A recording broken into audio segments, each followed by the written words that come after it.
예레미야 4장 11절부터 22절까지 말씀입니다. 구약성경 1055쪽입니다.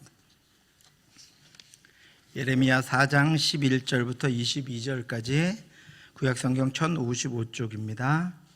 찾으셨으면 저 한 절씩 교독하도록 하시겠습니다. 그때 이 백성과 예루살렘에 전할 자가 있어 뜨거운 바람이 광야에 있는 헐벗은 산에서 내 딸 백성에게 불어온다 하리라. 이는 키질하기 위함도 아니요 정결하게 하려 함도 아니며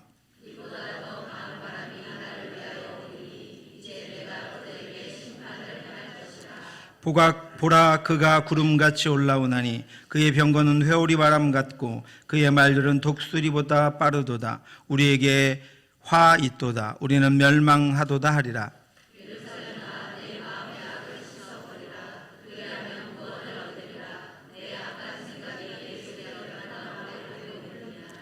단에서 소리를 선포하며 에브라임 산에서 재앙을 공포하는도다.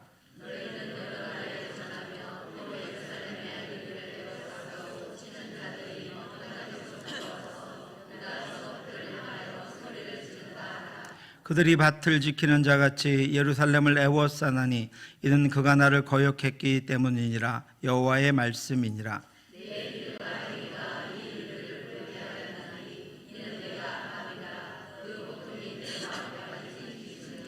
슬프고 아프다. 내 마음속이 아프고 내 마음이 답답하여 잠잠할 수 없으니 이는 나의 심령이 나팔 소리와 전쟁의 경보를 들음이로다.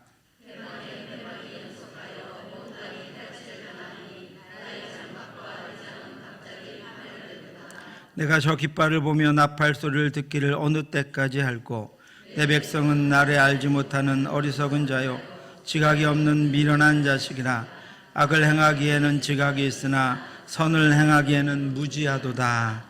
성경과 셰익스피어 작품 다음으로 가장 많이 세계에서 읽힌 작품들을 쓴 19세기 영국의 소설가 찰스 디킨스라고 하는 유명한 작가가 있습니다.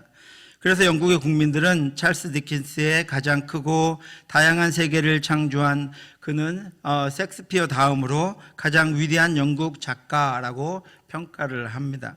디킨스에게 어느 날 한 기자가 이렇게 질문했습니다. 당신에게 세상에서 가장 감동적인 이야기는 무엇입니까? 그러자 그 질문에 디킨스는 조금도 망설임이 없이 이렇게 대답했습니다. 예수 그리스도께서 말씀하신 누가복음 15장의 탕자 이야기입니다. 아마 디킨스가 서슴없이 성경의 탕자 이야기를 가장 감동적인 이야기라고 한 이유는 그 안에 담긴 하나님 아버지의 마음 때문이었을 것입니다. 탕자의 이야기는 철학적인 주제를 넘어서 허물과 죄 많은 인간이 돌아오기를 간절히 바라시는 하나님 아버지의 마음을 담고 있어 우리에게 깨달음을 넘어 큰 감동을 줍니다. 비록 인간적으로는 수많은 실수와 잘못을 저질렀지만 그럼에도 그런 아들을 기다리고 또 기다리시는 아버지의 기다림과 깊은 사랑을 우리에게 보여주고 있습니다. 뿐만 아니라 이 이야기는 우리를 향한 하나님의 마음을 알려주기에 깊은 위로와 소망을 줍니다. 사랑하는 성도 여러분, 연약한 우리의 실수와 실패와 넘어짐에도 불구하고 지금도 기다리시며 함께 하시는 하나님께로 날마다 나아가 그 사랑 안에 거하는 저와 여러분들 되시기를 주님의 이름으로 축원합니다. 주전 722년 당시 메소포타미아의 절대 군주로 자리 잡았던 아수르에 의해서 북이스라엘이 멸망합니다.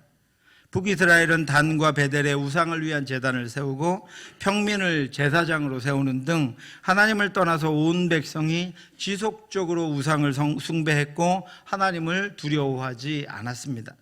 그들이 두 마음을 품었으니 이제 벌을 받을 것이라. 하나님이 그 제단을 쳐서 깨뜨리시며 그 주상을 허시리라.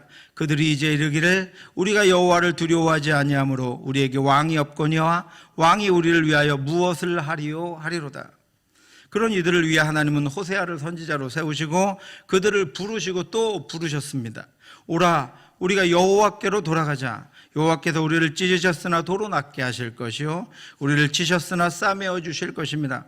여호와께서 이틀 후에 우리를 살리시며 셋째 날에 우리를 일으키시리니 우리가 그의 앞에서 살리라.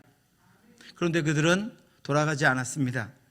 그들이 세워놓은 우상의 재단을 점점 더 많게 했고 하나님이 주신 풍성한 것들을 우상의 재단 앞에 바치며 더욱더 깊은 죄악으로 빠져들어갔습니다. 또한 그들은 하나님의 말씀을 전하는 선지자들을 죽이고 하나님을 철저히 버리며 하나님에게서 돌이켰습니다. 그러므로 내가 선지자로 그들을 치고 내 입의 말로 그들을 죽였노니 내 심판은 빛처럼 나오느니라. 나는 인애를 원하고 제사를 원하지 아니하며 번제보다 하나님을 아는 것을 원하노라. 그래서 하나님은 아수르를 통해서 북이스라엘의 죄악을 심판하십니다. 단과 베델에 세워진 제단들을 아수르를 통해 무너뜨리셨고 자식들을 우상 앞에 엎드려 섬기게 했던 이들을 아수르를 통해서 치셨습니다.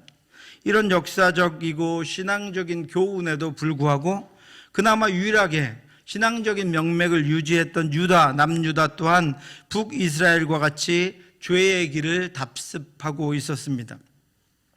남유다는 30번째 왕 히스기야 이후로부터 므낫세의 통치 14년, 아몬의 통치 15년을 지나면서 우상숭배가 극에 달하게 됩니다. 남유다 말기에 선했던 왕 요시아가 즉위하면서 종교개혁을 단행하기는 했지만 이미 백성들의 삶 곳곳에는 우상숭배의 죄악과 미신적인 사상과 이방 문화가 가득했기 때문에 그 요시아의 종교개혁으로는 그 모든 것들을 다 한꺼번에 제거해낼 수가 없었습니다.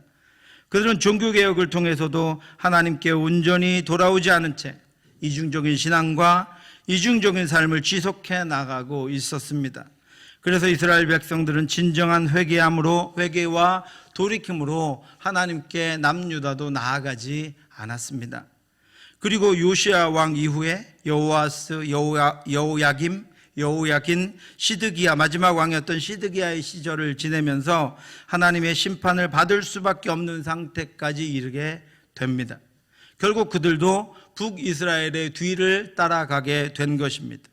하지만 하나님은 요시아 왕 때부터 예레미야를 선지자로 세우셔서 유다의 죄악에 대한 회개를 촉구하시고 요시아 왕 이후에 더욱더 죄악의 길을 걷는 이스라엘 백성들에게 그의 말씀을 멈추지 않고 하나님께서 돌아오라고 말씀하시며 그들이 계속 그 길로 갈 때 그들이 당할 심판을 예언하게 하셨습니다.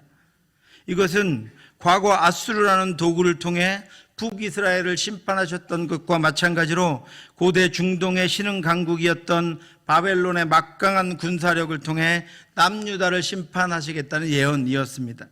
사랑하는 성도 여러분, 그레고리 산타야나는 과거를 기억하지 못하는 이들은 과거를 반복하기 마련이다 라고 했습니다. 남유다 지도자들과 백성들이 북이스라엘이 멸망한 과거를 기억하고 있었다면 죄악에도 돌이켜 하나님께로 돌아갔을 것입니다. 그랬다면 하나님이 그들을 고치시고 싸매시고 회복시켜 주님 오실 때까지 보호하시고 은혜를 부어 주셨을 것입니다. 그러나 그들은 136년 전에 자신들의 동족인 북이스라엘이 아수르에 멸망하여 잔인하게 도륙을 당하며 역사에서 사라져야 했던 과거를 기억하지 않았습니다. 그들은 죄에 취해 있었고 자신들의 욕망을 따라 살아가며 즐기는 것을 기뻐하고 있었습니다. 그리고 하루하루의 삶의 쾌락과 욕망에 취해서 하나님을 잊은 채 그들처럼 살았습니다. 그렇지만 우리는 오늘 우리에게 성경을 통해 들려주시는 교훈을 듣고 깨달아 하나님이 없는 어둠으로부터 돌이켜 영원한 빛으로 나아가는 저와 여러분들 되시기를 주님의 이름으로 축원합니다. 날마다 우리에게 전해지는, 날마다 우리에게 들려진 말씀을 통해 우리의 온전치 못한 것들을 하나님께 돌이키고 이스라엘의 역사를 기억하며 하나님 앞으로 날마다 나아가 예수 그리스도의 보혈로 정함을 받는 저와 여러분들 될 수 있기를 주님의 이름으로 축원합니다. 온전치 못한 것들을 회복하고 완고한 것들을 무너뜨리며 오직 하나님께서 우리를 사랑하신 그 은혜와 사랑 가운데 그 은혜의 능력으로 살아갈 수 있기를 바랍니다. 예레미야는 하나님께 돌이키지 않는 유다 백성들과 예루살렘에 임할 하나님의 두려운 심판을 선언합니다. 그때 이 백성과 예루살렘에 전할 자가 있어서 뜨거운 바람이 광야에 있는 헐벗은 산에서 내 딸 백성에게 불어온다 하리라. 이는 키질하기 위함도 아니요 정결하게 하려 함도 아니며. 하나님이 택하셨으나 죄악 가운데 빠져 하나님을 버리고 하나님께로 돌아오지 않는 이스라엘 백성들을 하나님이 징계하시는데 그 징계가 뜨거운 바람 같다라고 말씀하십니다. 참고 참으신 하나님이 바벨론을 통해서 유다 백성들을 심판하실 때 바벨론 군사들은 동쪽에서 불어오는 뜨거운 바람 같을 것이다라고 말씀하십니다. 광야의 이 뜨거운 바람은 사막의 높은 산에서 팔레스타인 쪽으로 불어오는 시로코라고 하는 열풍입니다. 이 바람이 불고 지나간 곳의 식물은 전부 다 타버릴 정도로 뜨겁고 강렬한 바람입니다. 하나님은 호세아 선지자를 통해서도 이 바람의 위력을 말씀하신 적이 있습니다. 그가 비록 형제 중에서 결실하나 동풍이 오리니 그 광야에서 일어나는 여호와의 바람이라. 그의 근원이 마르며 그의 샘이 마르고 그 쌓아둔 바 모든 보배의 질그릇이 약탈되리로다. 하나님이 이미 북이스라엘을 향한 심판을 말씀하시면서 그들 앞에 닥칠 이 뜨거운 바람을 예언하신 적이 있었습니다. 그래서 이 뜨거운 바람은 하나님의 심판의 도구로 사용될 바벨론의 막강한 위력을 알게 하시는 것이었습니다. 그런데 11절 후반부에 그 바람의 목적을 분명하게 알려주십니다. 이는 키질하기 위함도 아니요 정결하게 하려 함도 아니며. 뜨거운 바람이 왜 붑니까 여러분? 이 바람은 알곡을 골라내고 쭉정이를 날려보내기 위해 키질할 때 부는 바람이 아니라는 것입니다. 이 바람은 정결하게 하기 위한 바람도 아니라는 것입니다. 그 바람이 불 때는 이미 때가 늦은 때입니다. 뜨거운 바람이 부는 심판은 더 이상은 돌이키지 않는 그들을 징계하시고 70년 후에 그의 후손들을 통해서야 다시 회복하실 거라고 하는 하나님의 선언입니다. 그런 심판이 그들에게 있을 것이라는 것입니다. 그러니 이제라도 죄악을 걷어버리라는 것입니다. 하나님께로 돌아가라는 것입니다. 말씀을 회복하라는 것입니다. 그런데 그럼에도 불구하고 듣지 않았습니다. 돌아서지 않았습니다. 입에 물고 있는 욕망과 손에 들고 있는 쾌락을 놓지 않았습니다. 그래서 12절에 그 징계가 더 강한 바람 같을 것이라고 경고하십니다. 이보다 더 강한 바람이 나를 위하여 오리니 이제 내가 그들에게 심판을 행할 것이라. 강력한 심판의 바람을 11절에서 이미 말씀하셨는데 12절에 더 강한 바람을 또 말씀하시는 이유는 하나님이 하나님의 심판을 강조하시는 것입니다. 분명하게 있을 강력한 심판을 경고하시는 것입니다.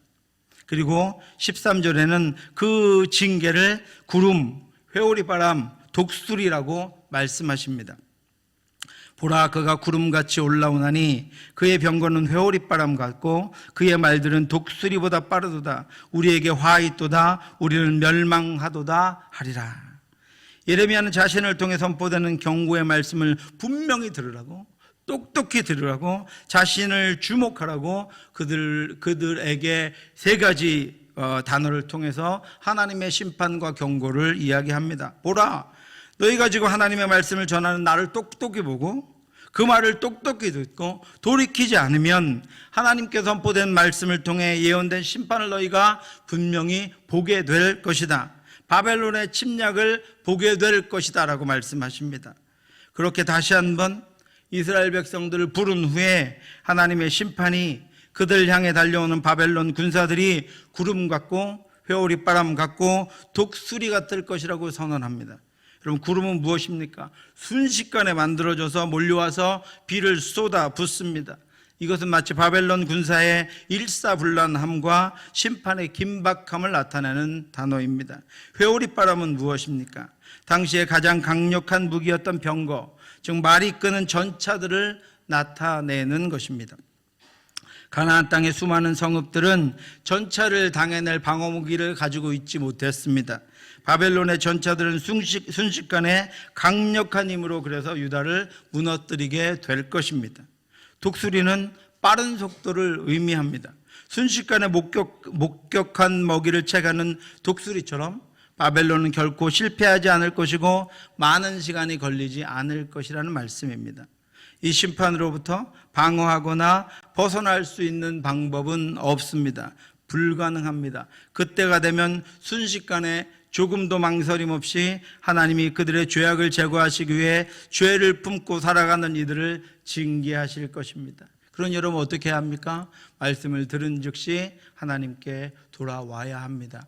말씀이 들리면 하나님께 돌이켜야 합니다. 하나님을 다시 바라봐야 합니다. 나를 점검하고 내 신앙을 점검하고 내 믿음을 점검하고 끊임없이 하나님께로 다시 나아가야 합니다. 말씀이 들릴 때 하나님께로 나아가면 하나님이 받아주시고 안아주시고 용서해 주시고 하나님의 자녀의 삶을 다시 살아가도록 힘주시고 능력 주시고 인도해 주십니다.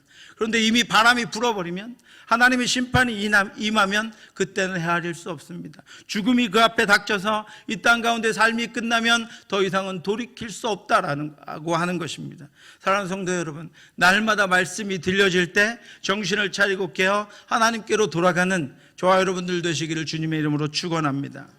이 두려운 심판을 선언하시며 경고하시는 이유가 무엇입니까? 아직은 그들에게 기회가 있기 때문입니다. 예루살렘아, 내 마음의 악을 씻어버리라. 그리하면 구원을 얻으리라. 내 악한 생각이 내 속에 얼마나 오래 머물겠느냐. 그런데 그들은 악한 생각을 오래도록 품고 있었습니다. 그것을 버리지 않고 있었습니다. 북이스라엘이 멸망하고 자신들이 멸망의 길을 가고 있는데도 여전히 악한 마음을 품고서 그 악을 버리지 않고 있었습니다. 그래서 하나님이 그 악을 씻어버리라고 경고하시는 것입니다. 그 오래된 악을 제거하라고 강력하게 경고하고 계시는 것입니다. 그럼에도 불구하고 그들에게 만약 심판이 임하게 된다면 그들이 하나님의 강력한 경고조차도 멸시하고 버렸기 때문입니다. 마음에 악한 생각이 남아 하나님의 말씀을 받아들이지 않았기 때문입니다. 그들이 밭을 지키는 자같이 예루살렘을 애워싸나니 이는 그가 나를 거역했기 때문이라. 여호와의 말씀이니라. 내 길과 행위가 이 일을 부르게 하였나니 이는 내가 악함이라. 그 고통이 내 마음에까지 미치느니라. 그들이 돌이키지 않으므로 하나님은 바벨론이라고 하는 이방 나라를 통해서 70년이라고 하는 기간 동안 유다 백성들을 징계하시고 그들에게 유다 백성들을 넘겨주셨습니다. 하나님은 심판이라는 고난이, 심판이라고 하는 이 고난인 한계적인 도구, 여러분 우리에게 하나님의 징계와 심판은 하나님의 이러한 경고는 한계적인 도구입니다. 이 한계적인 도구를 통해서 하나님은 이스라엘 백성들이 스스로는 버리지 못하는 죄악에서 벗어나서 하나님의 말씀을 따라 인도하심을 받기를 원하고 계십니다. 죄악으로 말미암아 그 안에는 담을 수 없는 하나님의 능력과 하나님의 위로와 진정한 회복을 하나님은 우리에게 주시기를 원하십니다. 그래서 돌아오라고 하셨지만 그럼에도 돌아오지 않는 이들을 다시 품으시기 위해 그들을 징계하시는 한계적인 도구를 사용하시는 것입니다. 하나님께서 정해놓으신 한계 안에서, 하나님께서 정해놓으신 범위 안에서 그들이 하나님의 징계를 받게 함으로 말미암아 그들이 거기서라도 깨닫고 하나님께로 다시 돌아오도록 하나님께서 이 심판의 도구를, 징계의 도구를 사용하시는 것입니다. 사랑하는 성도 여러분, 이처럼 심판으로 인한 고난조차도 그 이면에는 하나님의 깊은 사랑이 숨어 있습니다. 하나님의 한결같은 사랑, 하나님의 포기하지 않으시는 사랑, 하나님의 온전한 사랑이 담겨 있습니다. 심판하신다고 하나님 버리시는 건 아니십니다. 징계하신다고 고난 가운데 우리를 두셨다고 하나님 우리를 버리지 않습니다. 그 안에는 하나님의 깊은 사랑이 담겨 있습니다. 우리를 온전케 하시려는 뜨거운 하나님의 사랑이 담겨 있습니다. 그래서 우리는 오늘도 그 앞으로 나아가고, 지금 만약 그 앞에 있지 않다면 그 앞으로 돌아가야 합니다. 예레미야는 이 심판을 선포하면서 아직은 이루어지지 않은 심판이지만 이스라엘 백성들이 하나님께로 돌아가지 않는다면 결국은 이루어질 수밖에 없는 하나님의 징계이기 때문에 마치 자신이 지금 그 심판의 한복판에서 직접 그 심판을 당하는 것처럼 극심한 고통과 처절한 아픔을 느낍니다. 슬프고 아프다. 내 마음속이 아프고 내 마음이 답답하여 잠잠할 수 없으니 이는 나의 심령이 나팔 소리와 전쟁의 경보를 들음이로다. 예레미야 선지자는 하나님의 심판의 말씀을 증거하며 이 백성이 계속 이대로 가다가는, 이 백성이 계속 고집을 부리며 저 길로 가다가는 하나님의 심판이 임할 수밖에 없는데, 하나님의 심판을 선포해야 하는 자신의 마음도 아프지만 그들이 계속해서 그 길로 나아가는 것을 보며 그의 마음은 슬프고 답답하여 견딜 수가 없었습니다. 말씀을 전하는 예레미야 선지자가 그것을 생각하는 것만으로도 슬프고 아프다고 합니다. 그런데 이 단어를 슬프고 아프다라고 번역한 우리 성경의 번역은 문자적인 번역은 아닙니다. 히브리어 성경은 동일한 두 단어가 반복되어 있습니다. 이 단어는 메아이라고 하는 단어인데, 전에 제가 단장지혜를 설명할 때 말씀드렸듯이 이 단어는 창자라고 하는 뜻을 가지고 있습니다. 그러니까 예레미야는 하나님의 임할 심판, 징계를 받을 것을, 그 백성이 계속 고집을 부리고 악을 행하며 하나님의 징계를 받을 것을 생각하니까 자신의 내장기관이 뒤틀리는 고통 속에 울부짖으며 내 창자들아, 내 창자들아라고 소리치고 있는 것입니다. 예레미야는 제3자가 아니었습니다. 단순히 하나님의 심판을 전한 자가 아니었습니다. 그들은 자신의 동족이었고 그 징계를 받을 이들은 자신의 자녀들이었습니다. 지금 자신들이 죄악을 돌이키지 않음으로 말미암아 그 죄악이 대를 이어가며 더 심해지고 결국은 돌이킬 수 없게 되어 하나님의 심판이 그들에게 이를 것을 생각하니 창자가 뒤틀려 울부짖을 수밖에 없는 것이었습니다. 바울도 그랬습니다. 내가 그리스도 안에서 참말을 하고 거짓말을 아니하노라. 나에게 큰 근심이 있는 것과 마음에 그치지 않는 고통이 있는 것을 내 양심이 성령 안에서 나와 더불어 증언하노니 나의 형제 곧 고륙의 친척을 위하여 내 자신이 저주를 받아 그리스도에게서 끊어질지라도 원하는 바로다. 여러분, 이제껏 잘 살아오셨습니까? 지금 여러분 행복하십니까? 여러분 자녀들의 삶이, 자녀들에게 남겨질 우리의 삶, 자녀들에게 남겨질 이 나라, 자녀들에게 남겨질 이 상황들이 어떻게 악으로 치닫고 있는지 여러분 예레미야와 같은 마음을 가지고 슬프고 답답하여 견딜 수 없는 마음을 가지고 그들을 위해 기도하며 그들이 더 하나님만을 온전히 섬기고 하나님 붙잡고 살아갈 수 있도록 우리가 고칠 수 있는 것들을, 우리가 바르게 할 수 있는 것들을 고치고 하나님 앞에 회개하며 나아가야 하는 것입니다.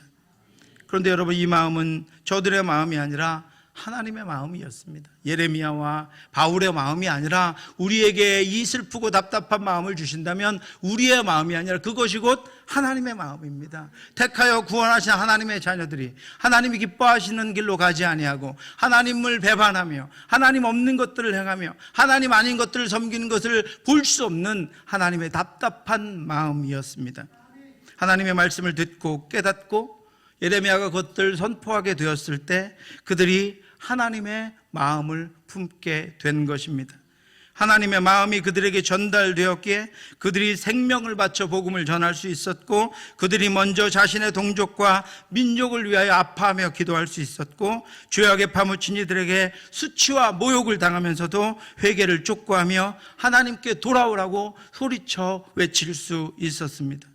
사랑하는 성도 여러분, 우리도 하나님의 마음을 품고 하나님의 시선으로 이 땅을 바라보는 자만이 한 영혼을 진심으로 사랑할 수 있고 그를 위하여 기도할 수 있으며 그에게 하나님의 사랑을 전할 수 있습니다. 하나님의 마음이 우리에게 불씨가 되어 우리 자신을 태울 뿐 아니라 이 시대에 이스라엘 백성들과 같은 영혼들을 주께로 돌이키는 저와 여러분들 되시기를 주님의 이름으로 축원합니다. 기도하겠습니다. 하나님, 우리에게 하나님 말씀을 주셨사오니 하나님의 마음을 주시옵소서. 하나님 마음을 갖게 하여 주시옵소서. 하나님의 마음을 품게 하여 주시옵소서. 아버지, 악해져가는 세상을 향하여 하나님 아버지의 말씀의 뚝이, 우리가 지켜온 그 아버지의 경건의 뚝이, 하나님을 사랑하고 하나님 앞에 온전히 살려고 하는 거룩함의 뚝이 무너져 가고 있습니다. 우리의 마음이 고통스럽게 하여 주시옵소서. 그래서 돌이키게 하여 주시옵소서. 이스라엘의 죄악을 반복하지 않게 하여 주시옵시고 어두운 땅을, 터널과 같은 땅을 자녀들에게 길에 넘겨주지 않도록 인도하여 주시옵소서. 주여 우리의 마음을 주관하여 주시옵소서. 성령으로 뜨겁게 하여 주시옵소서. 불타오르게 하여 주시어서 영혼을 품는 저희들이 될 수 있도록 역사해 주시옵소서. 모든 말씀 예수 그리스도의 이름으로 기도드렸사옵나이다. 우리 주 예수 그리스도의 은혜와 우리를 사랑하시되 끝까지 사랑하시며 극진히 사랑하신 하나님의 크고 넓으신 사랑하심과 성령의 교통하심이 이 땅을 향하여 허물어져 가는 것들을 향하여 우리의 죄악을 향하여 슬프고 아픈 마음으로 통회하며 하나님 앞에 다시 돌아가 하나님의 은혜와 사랑 가운데 온전히 거룩하게 거하기를 간절히 사모하는 사랑하는 성도들 머리 위에 지금부터 영원토록 함께 있을지어다. 아멘.